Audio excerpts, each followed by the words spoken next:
धाराशिव जिल्ह्यातील कळंब तालुक्यातील येरमळा प्रसिद्ध आहे येडेश्वरी देवी देवस्थानासाठी। येरमळा गावापासून 3 मैल अंतरावर बालाघाटाच्या छोट्याशा डोंगरावरती पांडवकालीन मंदिरात देवीचा शेंदूर चर्चित तांदळा विराजमान आहे। पौराणिक कथेनुसार वनवासात सीतेचा शोध घेणाऱ्या रामचंद्रांची परीक्षा पाहण्यासाठी आदिमाया सीतेच्या रूपात प्रभू रामचंद्रांपुढे आली। तिला पाहताच प्रभू रामांनी तिला ओळखून आई तू वेडी आहेस का असे विचारले। तेव्हापासून देवी येडेश्वरी किंवा येडाई या नावाने ओळखली जाऊ लागली। भक्तांच्या कल्याणासाठी माता येथेच वास्तव्यास राहिली।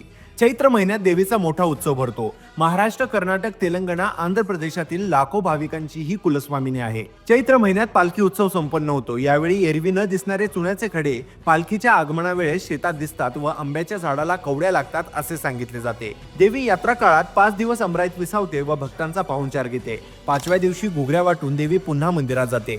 येथे नवस फेडण्यासाठी अनोखी प्रथा पाहायला मिळते। नवस पूर्ण झालेले भाविक देवीच्या डोंगराला सुती दोरा बांधून प्रदक्षिणा मारतात।